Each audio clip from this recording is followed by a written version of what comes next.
오늘 우리에게 주시는 주님의 말씀은 야고보서 5장 19절에서 20절까지의 말씀입니다.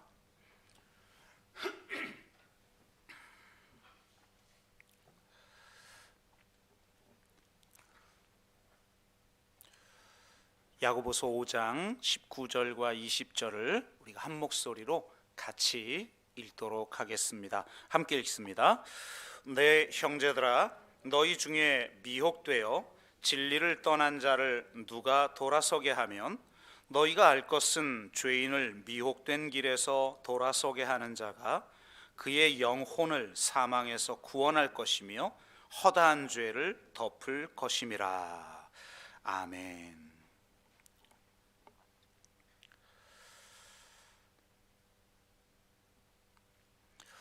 네, 아무래도 또 주일학교 예배가 이제 다시 시작되고 하니까 좀 주일학교에 보내는 어린아이를 둔 부모님들도 이렇게 많이 참여하셔서 굉장히 감사하네요. 드디어 야고보서 강의 마지막 시간인데요. 특이하게도 야고보는 그 편지의 마지막을 미혹이라는 주제로 마무리하고 있다는 겁니다. 아마 지금 시대와 마찬가지로 그 당시에도 미혹되어 진리를 떠난 사람들이 많았던 것 같습니다. 그들을 누가 돌아서게 하면 그의 영혼을 사망에서 구원할 것이며 허다한 죄를 덮을 것이다 라고 말을 합니다. 그러니까 여기서 말하는 미혹되어 진리를 떠났다는 것은 1차적으로는 배교를 의미한 것일 수 있고요, 2차적으로는 이단이나 사이비에 빠진 것을 의미할 수도 있고요, 더 넓게는 오늘 우리가 다루려고 하는 주제인데요, 종교 중독에 빠지는 것이라고 할 수 있습니다. 아마도 야고보는 이 세 가지를 다 이야기하는 것 같고, 이 세 가지 모두에 공통된 원인이 있다고 야고보는 말합니다. 1장 14절 15절은 이렇게 되어 있어요. 오직 각 사람이 시험을 받는 것은, 이게 중요한데요, 자기 욕심에 끌려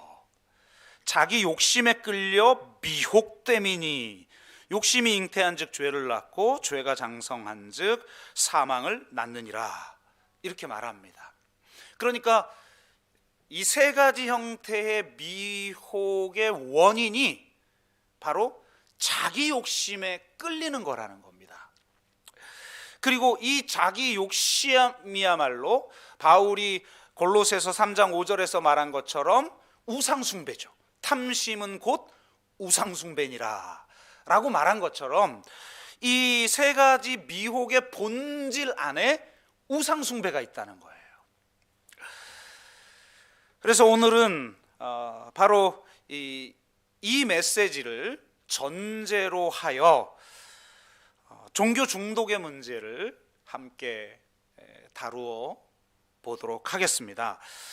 야고보의 이 결론부를 통해서 혹 우리도 모르게 미혹되고 있는 것은 없는지를 한번 돌아보며 우리 안에 있는 종교 중독의 요소들을 해결하는 그런 계기가 되기를 주의 이름으로 축복합니다. 제가 야고보서를 선택한 이유 중에 하나가 이 코로나19로 인해서 너무 힘들고 지쳐있는 분들에게 조금은 쉽고 좀 은혜되고 좀 일상과 관련된 메시지를 할 수 있는 본문을 선택하기 위해서다, 이런 말씀을 드렸는데요. 그래도 뭐 나름대로 평가하기에 좀 성공적이지 않았나 뭐 이런 생각도 들긴 하는데, 이 공교롭게도 마지막 본문이 미혹에 대한 주제예요. 이건 우리가 자주 다루지 않는 그런 주제이기도 하고 매우 생소한 것처럼 보이기도 하고, 또 사실은 좀 어려운 그런 주제입니다. 아주 중요하지만 좀 어려운 그런 주제예요. 그래서 오죽하면 제가 지난주에 마무리를 했어야 하는데 므낫세와 에브라임의 하나님에 대한 이야기를 드리고 한 주 더 숙성시킨 다음에 말씀을 드리겠다고 했습니다. 그만큼 어려운 주제다 보니까 한 주 더 숙성시켜도 만만치가 않더라고요. 그래서 제가 사실은 좀 굉장히 무거운 마음으로 또 죄송한 마음으로 이 강단에 좀 섰어요. 쉽고 일상에 적용할 수 있는 그런 주제라기보다는 조금은 중요하지만 좀 어려운 이런 주제를 오늘 다루게 되고, 그러다 보니까 이 본문도 미혹에 대한 구체적인 내용들을 이야기하고 있지 않고 마무리를 하기 때문에 어떻게 보면 하나님의 말씀을 좀 풀기보다는 이 말씀을 기초로 해서 좀 주제, 이 종교 중독이라는 주제에 대한 말씀을 전하게 될 것 같습니다. 좀 강의처럼 진행이 돼도 양해를 좀 해 주시기를 바라고, 어쨌든 일부 예배 때 한번 해보니까 정말 만만치 않고 진땀 흘리면서 말씀을 전했는데요. 조금은 그냥 한번 했으니까 좀 편한 마음으로 제가 여러분께 말씀을 그냥 드리도록 그렇게 하겠습니다.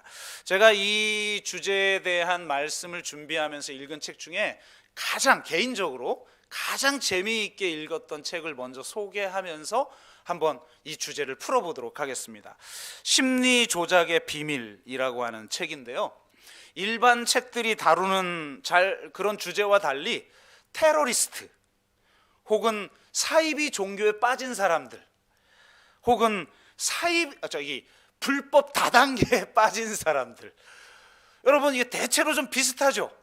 제가 우리 교인들 중에 신방하다 보니까 불법 다단계에 빠졌던 성도님들이 계시던데, 그때 어떻게 불법 다단계가 운영이 됐는지 훈련하는지 이런 걸 들어보니까 너무 비슷하더라고요.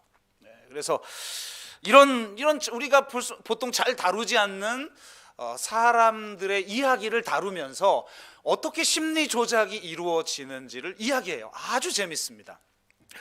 그런데 이 책에는 심리 조작을 하는 사람의 특징과 심리 조작을 당하는 사람들의 특징을 이야기해줘요. 먼저 심리 조작을 하는 사람들에 대해 이야기하자면 그들은 타인들을 지배하는 자들이에요.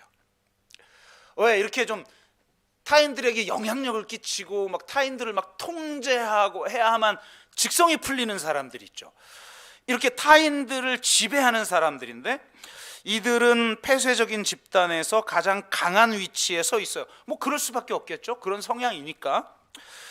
이들은 삐뚤어진 자기애가 만들어낸 환상 속에서 살기 때문에 과대 자기, 그러니까 자기를 굉장히 부풀려인 자기죠. 굉장히 위대한 자아로 자기를 여기는 거예요. 이 과대 자기를 팽창시켜서 아예 전능감으로 무장을 한다. 나는 뭐든지 할 수 있다라고 하는 어떤 전능감으로 무장하고 타인을 정복하고 지배하고 심지어는 경멸함으로써 자신의 가치를 지키려고 하는 사람들이라는 겁니다. 이들은 자기애적 인격장애를 가지고 있기 때문에 공감 능력이 없고 약자에 대한 배려나 윤리의식이 결여되어 있다는 겁니다. 이들의 가장 중요한 특징은 사람을 지배하는 행위를 통해 쾌락을 얻는다는 거예요. 여러분, 누군가를 지배하고 영향력을 끼치는 것만큼 통쾌한 게 없어요. 여러분 해보셨어요? 별로 안 해보셨으면 여기 지금 심리 조작하는 사람은 많지는 않으실 것 같아요. 근데 반면 그러면 심리 조작을 당하는 사람들은 도대체 어떤 사람들이냐? 이제 종교 중독에서는 이게 굉장히 중요할 텐데요. 종교 중독에 대한 이야기를 하지는 않지만 이 심리 조작이라는 주제를 가지고 심리 조작을 당하는 사람들은 그럼 도대체 어떤 사람들이냐를 그는 4가지 부류의 사람들을 이야기하는데요. 첫째는 의존적 인격 장애를 가진 사람인데, 자기를 과소평가하고 타인에게 의지하는 사람이에요. 둘째는 피암시성이 있는 사람인데요. 그러니까 이게 암시를 잘 당한다라는 거예요. 그러니까 잘 속고, 네, 쇼핑 꼭 온라인 쇼핑하면 무조건 사고, 그다음에 이런 사람들이 그 최면에 잘 걸린다고 그러더라고요. 우리 스타일들은 최면이 거의 잘 안 걸리는 스타일인데 이게 최면에 그냥 싹 잘 걸리는, 이게 피암시성이 있는 사람인데 수동적이며 무비판적으로 모든 정보를 수용한다는 거예요. 그러니까 온라인 쇼핑 보면 바로 사죠. 네. 그 다음에 셋째, 불균형한 자기애를 가진 사람인데 이상과 현실의 괴리로 내면이 항상 불안정하다는 거예요. 그러니까 내가 추구하는 이상적인 자아와 현실적인 내 자아의 이 괴리가 너무 크다 보니까 늘 불안해요. 넷째는 스트레스와 고립감이 있는 사람이라는 거예요. 이렇게 네 부류로 나눴지만 이 책의 저자는 심리 조작을 당하는 사람이 지닌 최대 특징이 뭐냐? 의존성이라고 말합니다. 그러니까 의존적인 특징을 가지고 있다는 거예요. 이런 사람들이 테러리스트가 되고 사이비 종교 집단의 일원이 되고 불법 다단계 판매에 혹하게 된다는 겁니다.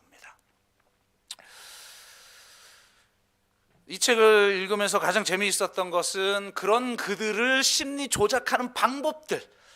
이거 교회 운영에 적용하면 상당히 효과가 있을 것 같은데, 왜? 사이비 집단이나 이단들이 이걸 이용하니까요.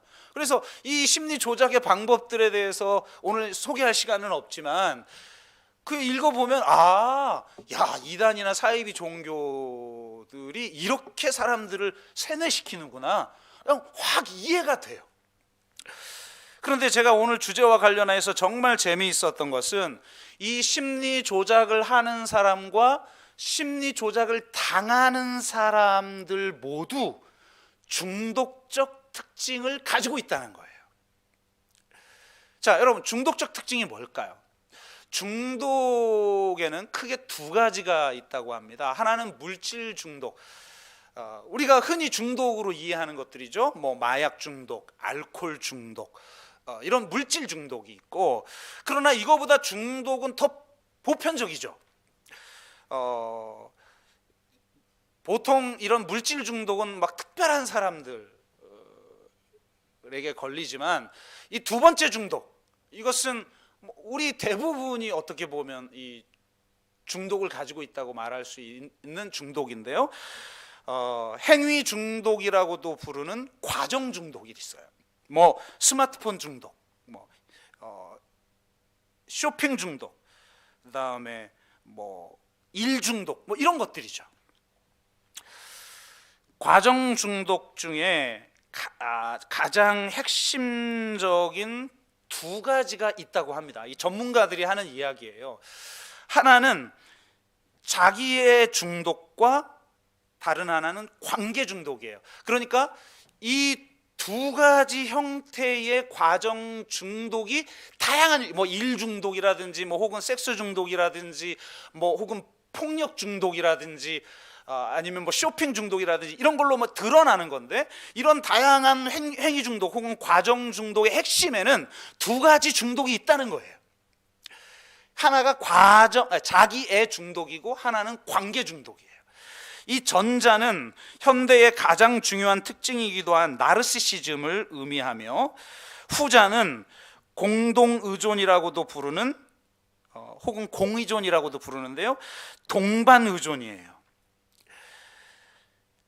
나르시시즘은 자기를 지나치게 사랑하는 것이고, 동반의존은 타인을 지나치게 사랑하는 거예요. 여러분, 교회에도 보면요, 두 가지 부류로 나눌 수가 있어요. 자기를 지나치게 사랑하는 부류들이 있어요. 높이 올라가야 하고 자기의 잘남을 막 인정받아야 되고 누군가를 막 통제해야 되고 막 이런 유형이 있죠. 또 반면 동반의존이 있어요. 사랑받아야 되고 누군가를 막 더 막 사랑하고 헌신적이고 이런 사람들이죠. 그런데 이 두 가지가 놀랍게도 아까 말했던 심리 조작을 하는 사람들의 특징과 심리 조작을 당하는 사람들의 특징과 비슷하다는 거예요. 그러니까 테러리스트라든지 사이비 종교에 빠진다든지 불법 다단계에 빠진다든지 하는 사람들 안에 중독의 문제가 있다는 겁니다. 굉장히 중요한 문제죠. 그런데 이 나르시시즘을 가진 사람들의 그런 특징은 어떨까요? 첫째는 한번 자신을 돌아보거나 또 누군가를 한번 상상해 보세요. 첫째는 자신을 좀 이상화하는 경향이 있어요.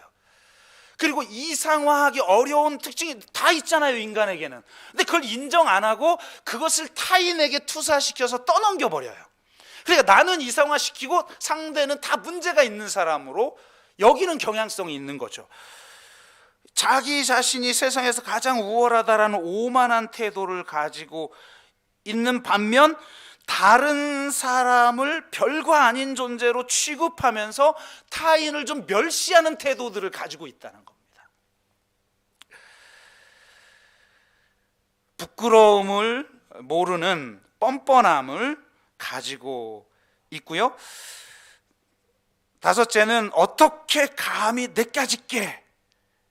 라는 말을 자주 합니다.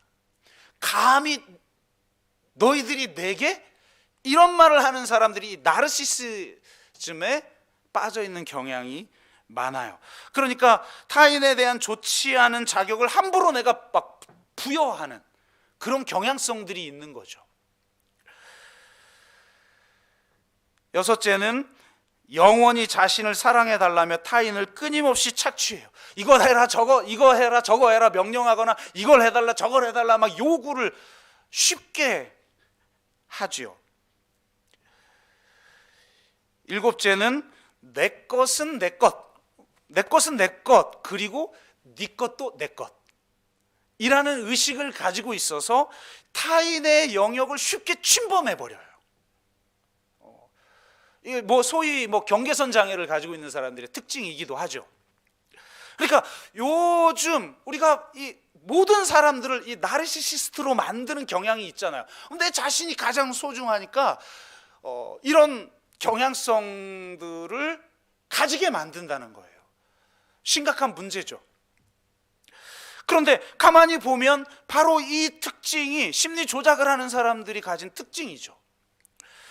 반면 이 나르시시스트와 짝패를 이루고 있는 동반 의존을 가진 사람들은 어떤 사람들인가?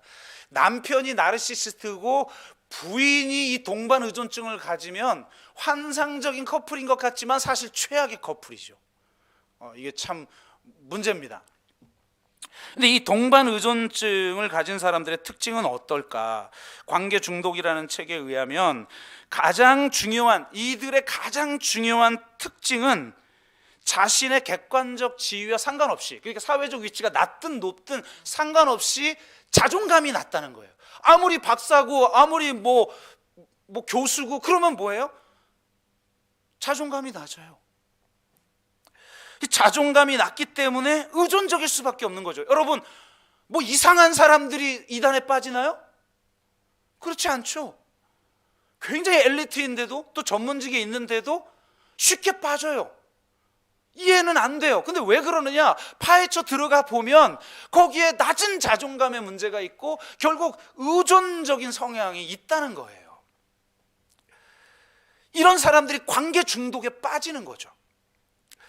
그들 안에는 내면적인 비판자가 있어요. 그래서 이 내면적인 비판자가 끊임없이 자신을 비판하고 정죄해요. 그러니까 가만히 보면요, 희생자인 사람이 사실은 가장 강력한 학대자인 거예요. 겉으로는 희생자로 보이는데 실상은 자기 자신을 학대하는 자예요.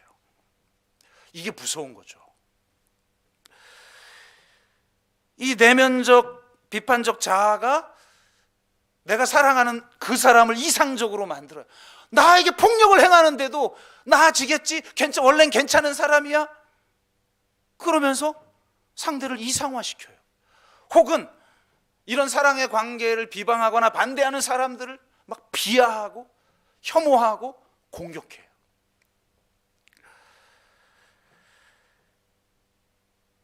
이들은 나르시스트와 마찬가지로 승자와 패자의 패러다임에 사로잡혀 있어요.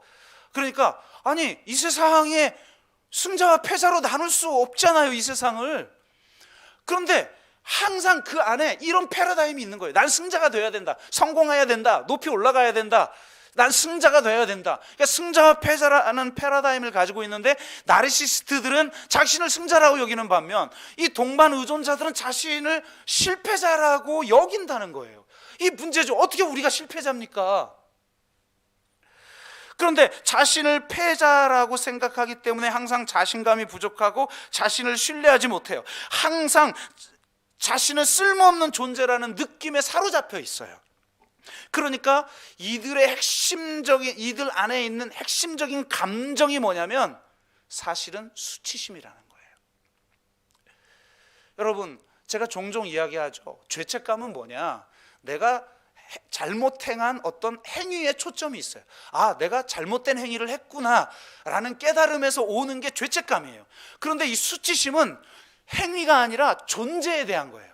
아, 내가 잘못된 존재구나, 내가 못난 존재구나, 아, 내가 쓸모없는 존재구나, 이런 의식이 그 안에 있어요. 이 수치심 안에는 불안감이나 죄책감 혹은 우울감이나 외로움이 공존하여 있습니다. 그런데 이런 감정을 억압해요. 왜? 나를 수치스럽게 만들고 나를 못난 존재로 만들고 쓸모없는 존재로 만드니까 이런 감정들을 다 억압해 버리고, 여러분, 그런 감정은 내 안에 있는 어떤 진정한 욕구를 반영하는 거거든요. 그러니까 당연히 감정을 부정해 버리고 자신의 욕구는 억압해 버리는 거죠. 그러니까 자신의 욕구들은 억압하고 타인의 욕구만 중요하고 내가 사랑하는 그 존재만 중요하고, 그래서 뭐 희생하고 자꾸 다가가려 하고 뭔가를 더 사랑하려고 하는, 지나치게 하려고 하는 그런 사람들. 그들은 혼자가 되느니 차라리 불행한 관계가 낫다라는 생각을 하며, 심지어는 순교자나 되는 듯 희생적이지만 실상은 희생조차도 상대를 은밀하게 조정하고 수동적으로 통제하는 수단이에요. 그러니까 굉장히 희생적인 사람들을 조심하셔야 돼요. 건강해서 진짜 하나님의 그 사랑으로 충만해서 마더 테레사처럼 사는 것 말고, 사실은 근본적인 감정이 수치심이고 동기가 사랑받고 싶기 때문에 헌신하고 그 헌신을 통해 상대를 조정하고 통제하는 그런 사람들이 존재한다는 겁니다. 바로 이런 사람들이 심리 조작에 쉽게 넘어가요. 굉장히 놀랍죠. 무엇보다도 오늘 우리가 이제 다루려고 하는 주제로 들어가게 되는데, 이 뭐 테러리스트가 된다든지 혹은 뭐 사이비 종교에 빠진다든지 혹은 뭐 불법 다단계에 막 빠진다든지 하는 성향의 사람들 안에는 이 중독, 그러니까 물질 중독 말고, 물론 이런 사람들이 물질 중독에도 자주 빠지긴 하지만 바로 이 행위 중독 혹은 과정 중독이라고 하는 중독의 문제가 그 핵심 안에 있는 것임을 우리가 좀 살펴보았는데요. 놀라운 건 종교 중독도 마찬가지라는 거예요.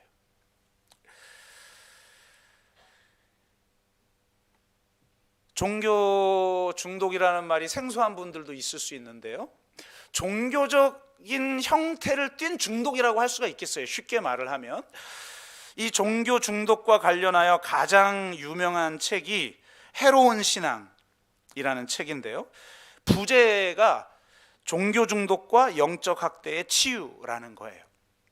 그러니까 이 책에서는 무슨 이단이나 사이비 종교를 다루는 게 아니라 전통적인 교회 안에 존재하는 종교 중독에 대한 이야기를 하고 있는 거예요.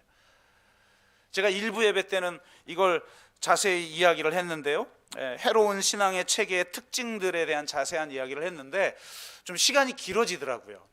그래서 간단하게만 제가 특징적으로만 이야기하자면 매우 권위주의적이고 율법주의적이고 아주 강박적으로 사람들을 막 봉사하게 만들고 헌신하게 만들고 그러니까 율법적이니까 종교 규율을 반드시 막 지키게 만들고, 우리와 그들이라고 하는 이런 대립 구도를 가지고 세상과 끊임없이 막 싸움을 하고 자신들의 집단 밖에 있는 자들에 대한 공격성을 드러내거나 하는 이런 특징들을 가지고 있어요. 좀 자세히 이야기하면 그렇지, 이게 내가 전에 있었던 교회의 특징인데 막 이러면 우리는 또 아닌 것처럼 우리 그들의 논리가 적용되나요? 근데 제가 이 내용들을 일부 예배 때는 소개를 했었는데요, 이런 내용들을 보면서 이게 사이비 종교의 특징과 크게 다르지 않다. 그리고 바로 이런 해로운 신앙들의 특징을 유지하는 5가지 역할이 있다고 그는 이야기를 하는데요, 학대자, 공모자, 행동가, 희생자, 추방자, 이렇게 그 집단을 학대하는 지도층이 있고, 그 지도층의 옆에서 이렇게 공모하고 관리하고 하는 이런 사람들이 있는 거죠. 내쫓고 이런 사람들이 있고, 희생자가 있는 거죠. 그러니까 이 중에 제일 중요한 쌍이 뭐겠어요? 당연히 학대자와 희생자인 거죠. 그럼 보세요, 이런 구도 속에서 한국교회에 수많은 일들이 일어나요. 교회 사유화, 세습, 그루밍 성폭력, 온갖 문제들이 일어나고 있어요. 그런데 가만히 보세요. 이 학대자와 이 희생자의 특징이 바로 이 심리 조작을 하는 사람들과 심리 조작 당하는 사람들과 너무 똑같고, 나르시스트들의 특징과 동반 의존자들의 특징과 너무 유사하잖아요. 이 말은 무슨 말을 하냐면, 우리는 이단하고 다르다. 저 신천지하고 다르다. 우리는 저희 사이비 종교하고 다르다.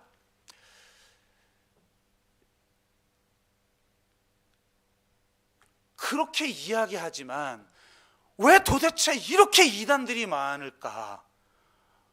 왜 이렇게 쉽게 기성교회의 교인들이 이단에 쉽게 넘어갈까? 교리 공부를 안 해서? 그런 게 아니라는 거예요. 기성교회의 특징이 바로 이 종교 중독적 특징을 가지고 있다는 거예요. 그러다 보니까 자연스럽게 넘어갈 수 있는 거죠.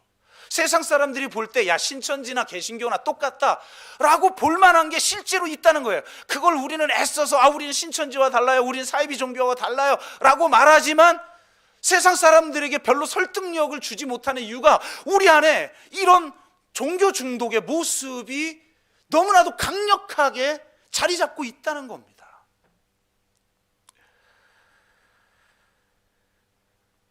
더군다나 이런 종교 중독의 특징이 한국에서는 아주 독특한 모양새로 독특한 특징을 가지고 드러난다고 합니다. 경희대 공공대학원의 박성철 교수는 코로나19 팬데믹 사태 속에서 주류 기독교의 반응을 보며 심각한 문제의식을 느끼고 종교 중독과 기독교 파시즘이라는 책을 썼는데요, 그는 이 책에서 한국 교회의 독특성은 종교 중독이 드러나는 데 있는 게 아니라는 거예요. 종교 중독이 분명히 있어요. 주류 기독교는 그게 지배적이라는 거예요. 그런데 문제는 종교 중독이 극우 기독교 근본주의라는 정치적 종교의 형태를 띠고 나타난다는 거예요. 이게 심각한 문제라는 거예요. 종교 중독이나 극우 기독교 근본주의는 모두 현실 도피 욕구로 인한 집착을 기반으로 하며 권력 중독을 동반하고 이분법적 흑백 논리를 가지고 있다는 공통점이 있어요. 특히 극우 기독교 근본주의는 전 근대적 종교 전통에 대해 집착하고 권력 추구적인 동시에 권위주의적이며 분리주의적 강박, 굉장히 어려운 단어들을 막 사용하는데 그냥 막 듣고 넘어가세요. 분리주의적 강박과 편집증적인 반공주의로 무장한 진영 논리에 빠져 있고 반대자에 대한 공격성을 표출하며 여성 차별적이고 가부장제적이며 번영 신학을 추구하는 물씬 숭배에 빠져 있다는 거예요. 그러니까 이런 모습으로 드러나다 보니까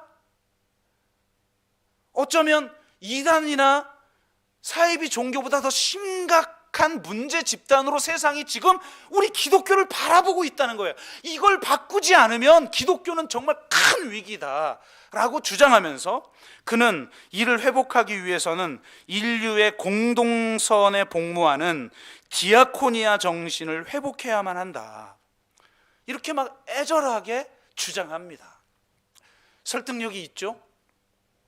그렇다면 우리는 이러한 문제를 우리 개인에게는 어떻게 적용을 좀 해야 할까요? 지난주에 설교하면서 성자적 영성의 한 측면으로 자율성과 책임성에 대한 말씀을 드렸어요. 저는 중독도 마찬가지라고 생각합니다. 자율성과 책임성의 문제가 굉장히 중요해요. 여러분, 중독이 뭡니까? 중독은 한마디로 말하면 대체예요. 대체. 그러니까 내 안에 근원적인 어떤 욕구가 있어요. 근데 이걸 채울 수가 없어. 그러니까 어떤 무엇으로만 채워지는데 내가 채울 수가 없어요. 그러니까 나의 그 근본적인 욕구를 쉽게 채워줄 수 있는 어떤 대체물, 그 대체물이 바로 중독이에요.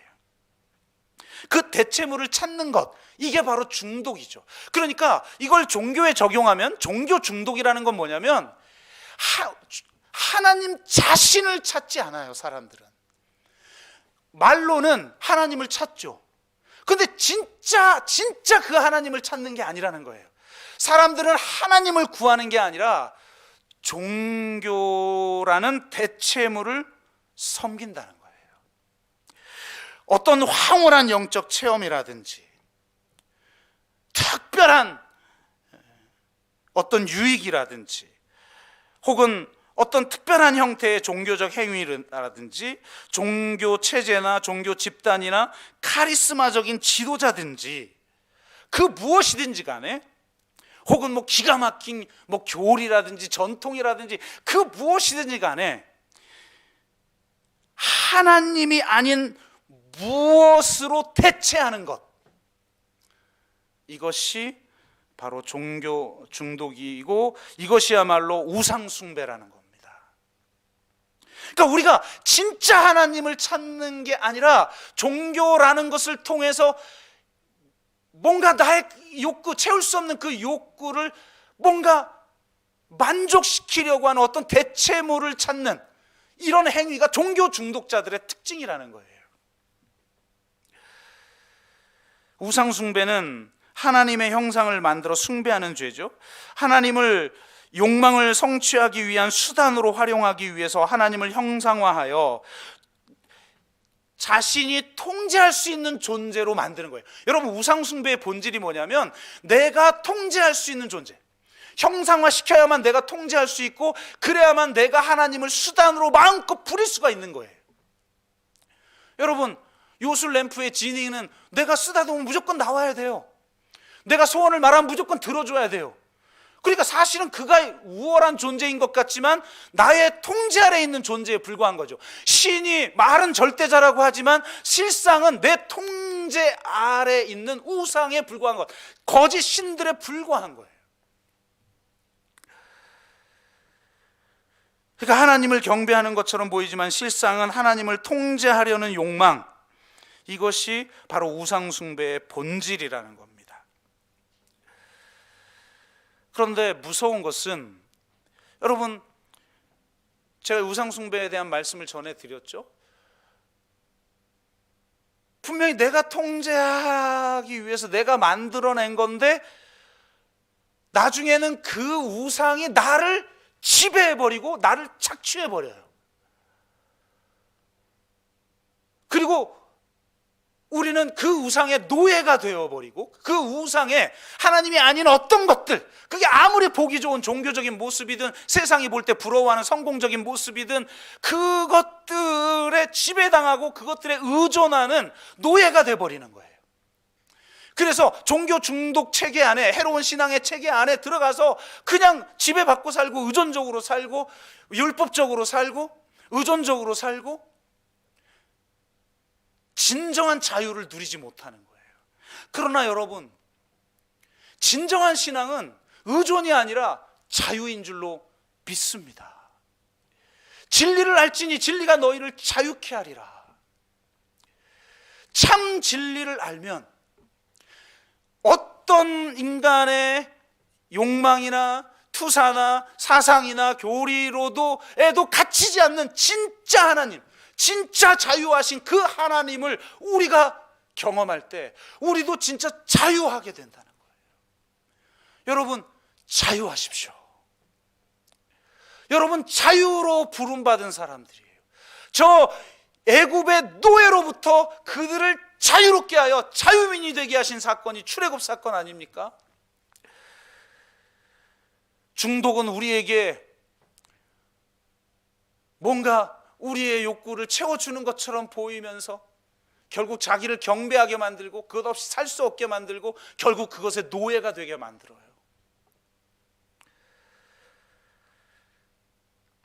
그러므로 저는 정상적으로 보이는 사람들조차도 중독에 빠진 사람들이다.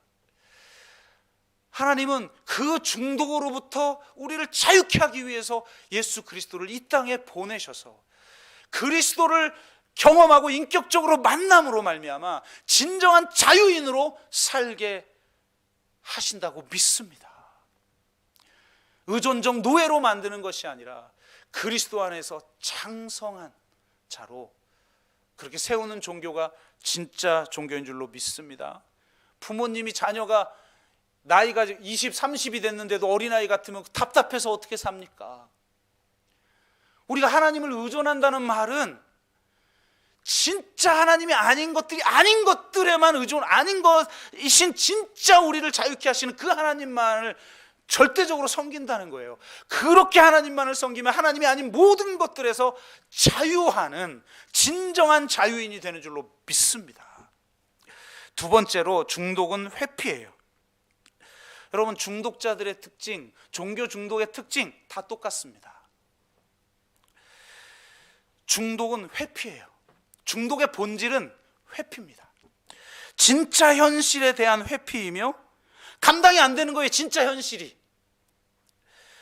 그리고 그 진짜 현실을 내가 감당하기 위한 책임이 너무 무거운 거예요. 그래서 그 책임으로부터 우리를 자유롭게 하는 게 바로 중독이에요. 거짓 환상으로의 회피이며 쉬운 해결책에 대한 추구예요. 그러니까 자기 삶에 대해서 책임지지 못하는 사람들이 자꾸 종교 중독에 빠져요. 종교 중독을 추구하는 사람들을 보면 힘든 현실을 피할 수 있게 하고 가짜 위안을 제공하는 마약 같은 종교들을 찾는 경향성이 있어요. 아무것도 하지 않아도 구원과 안전함이 제공되어지고 마술적인 해결책을 제공하는 신비주의적인 종교를 찾아요. 여러분 보세요. 사이비 종교들, 그 다음에 종교 중독에 빠진 종교들, 왜 우리가 갑니까? 마술적인 해결책, 내가 기도만 하면 모든 것이 하나님이 다 알아서 해주는 막 이런 손쉬운 해결책을 그냥 손쉽게 제공해주고, 그 제걸 제공해주는 통로로서의 어떤 사람들이 그 집단들을 지배하고 있단 말이에요.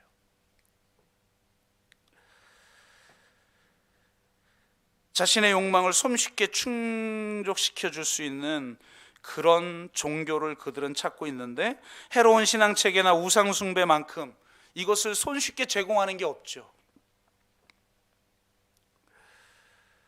켈빈 밀러가 현대 기독교는 그리스도 중독자일 뿐 결코 제자가 아니다 라고 말한 그 말의 의미를 우리가 이해해야 해요. 많은 사람들이 막 신비한 체험, 황홀한 체험들을 추구해요. 그리고 그 그리스도의 중독이 되어버렸어요. 그러나 정작 그리스도의 제자는 되지 않아요.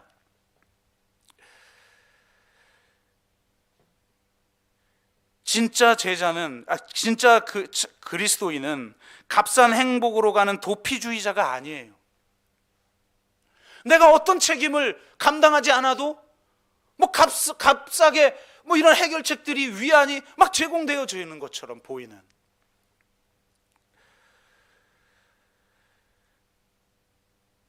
그런 삶을 추구하는 자가 아니라 십자가를 지고 그리스도가 진리이기 때문에 그리스도를 따르는 자인 줄로 믿습니다.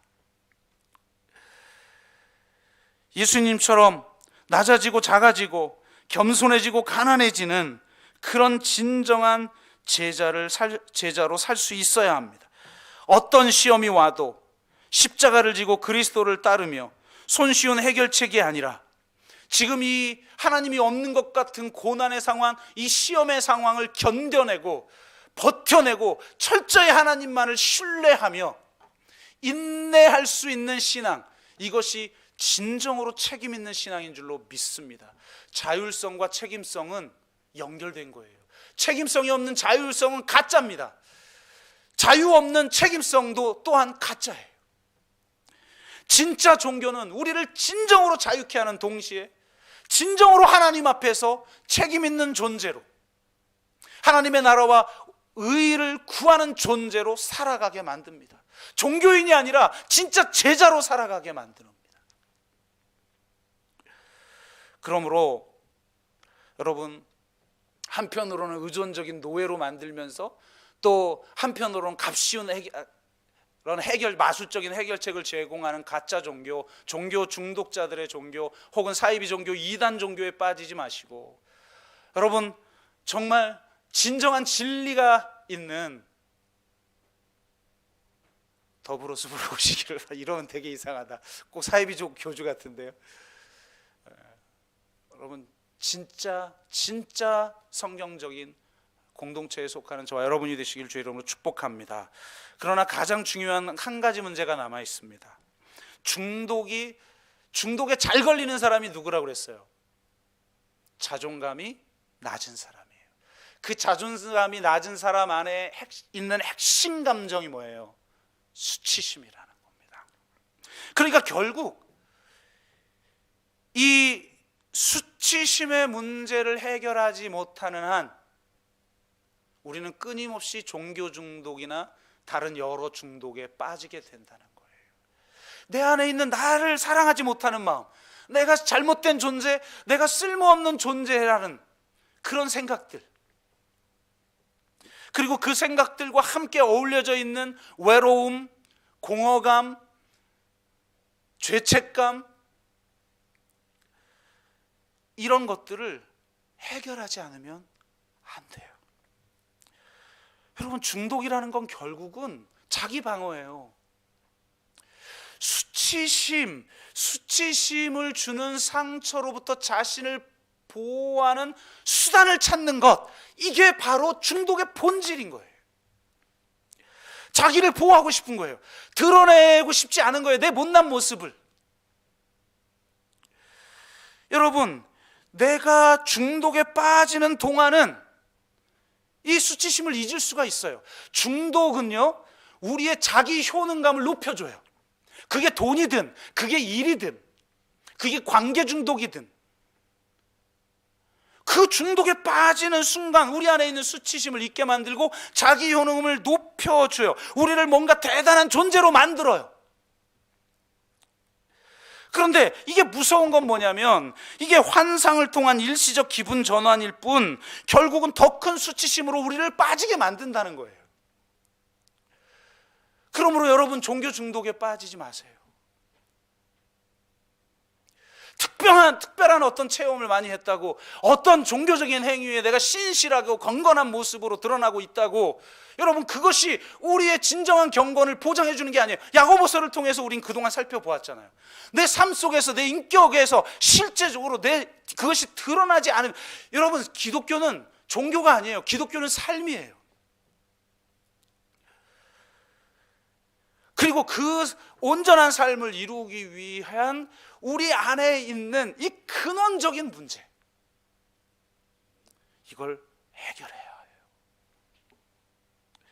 어떻게 해결할 수 있을까요?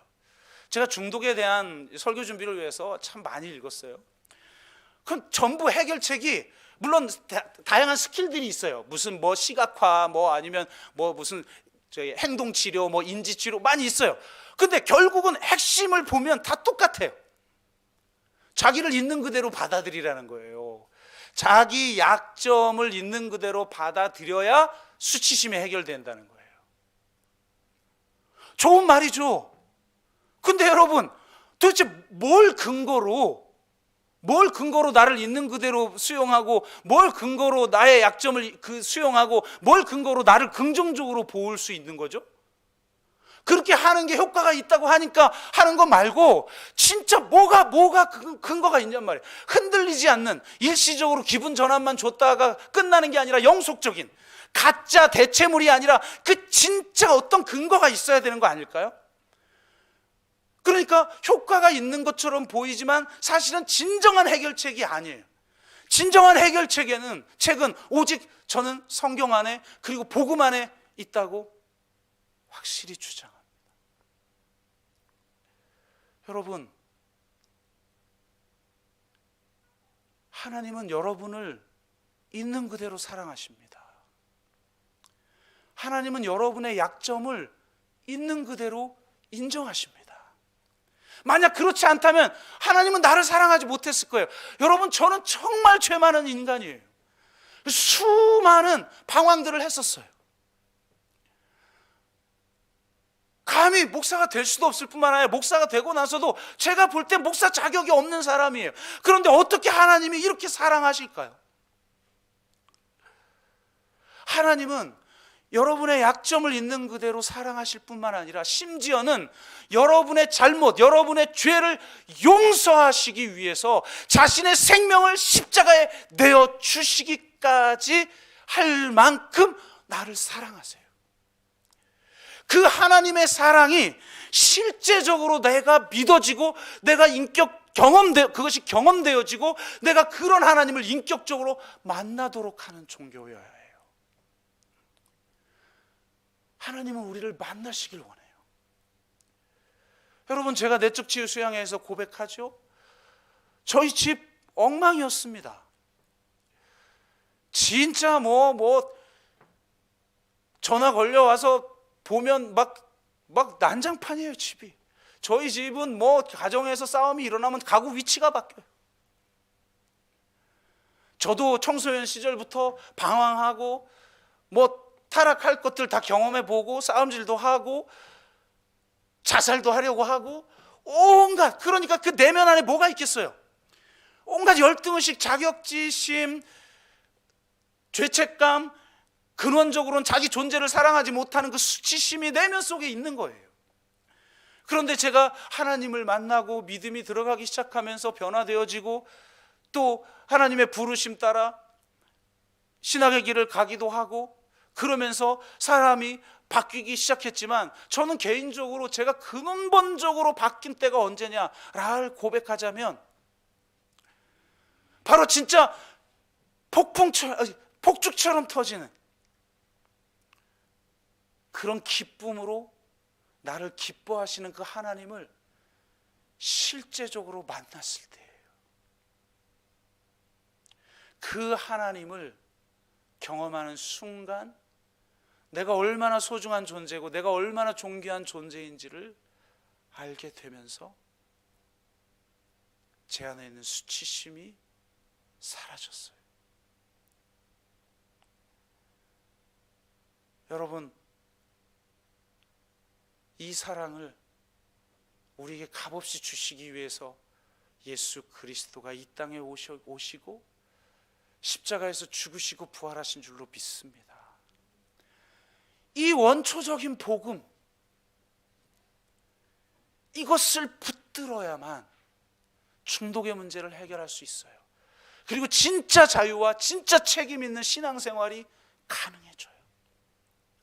정말 여러분, 이 사랑과 이 은혜 흠뻑 적셔지기를 주의 이름으로 축원합니다. 여러분이 더 잘나지 않아도 돼요. 더 막 희생하지 않아도 돼요. 더 종교적이 되지 않아도 돼요. 괜찮아요. 이 사랑에 그냥 완전히 그냥 잠기세요. 그냥 그 사랑이 이끄시는 대로 여러분을 맡기세요.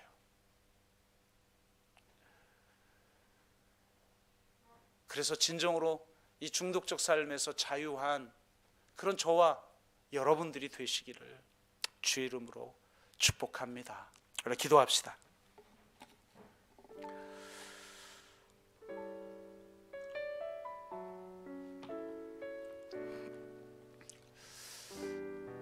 여러분 안에 있는 중독들은 어떤 것들이 있습니까? 우리가 이단에 빠지지 않고 사이비 종교에 빠지지 않아도 우리도 모르게 종교 중독에 빠져 있을 수 있습니다. 또 여러 가지 일상 속에서의 행위 중독, 과정 중독에 빠질 수 있습니다. 일 중독에,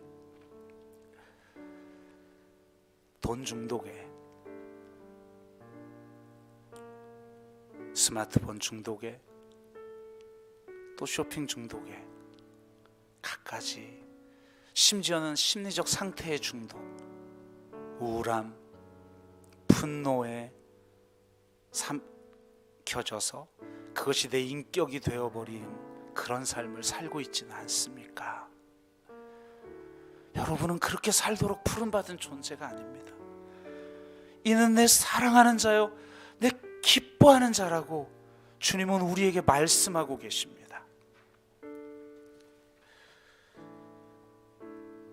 이런 하나님의 사랑과 그 은혜에 완전히 잠깁시다. 하나님은 그것을 선물로 우리에게 주기를 원하십니다. 그래서 진짜로 변화되어져서 자유하고 정말 참 제자로 그렇게 살아가는 우리 모두가 되기를 바라며, 하나님, 내 안에 아직 해결하지 못하고 있는 중독적인 것들, 자기중심적인 모습, 또 지나치게 사랑하고 헌신적인 모습 내려놓고 진짜 사랑 안에 잠기길 원합니다. 그렇게 우리 한번 기도하는 시간 되길 바랍니다. 함께 기도합시다. 그렇습니다. 하나님, 죄를 끊지 못하고 혹은 수많은 중독들을 끊지 못하는 이유 중 하나가, 하나님 정말 나를 온전히 사랑하시고 나를 기뻐하시는, 나에게 충만한 생명을 부어주시기를 원하시는, 풍성한 생명 가운데 살아가는 삶을 주시기를 원하시는 하나님의 그 사랑과 은혜를 지금 놓치고 살아가고 있기 때문임을 보게 됩니다. 하나님이 아닌 다른 것들을 숭배하며 의존적 중독 속에 노예처럼 살아가는 우리의 모습을 긍휼히 여기셔서 주님 그 첫사랑을 다시 회복하고 그 사랑에 완전히 잠겨 진정한 자유인으로, 주님 진정한 제자로 주님 살아갈 수 있도록 주여 인도하여 주옵소서. 그 사랑에, 그 은혜 아래 머물기를 소원하며 그것을 이미 우리에게 주신 하나님께 감사드리며 예수 그리스도의 이름으로 기도드리옵나이다. 아멘.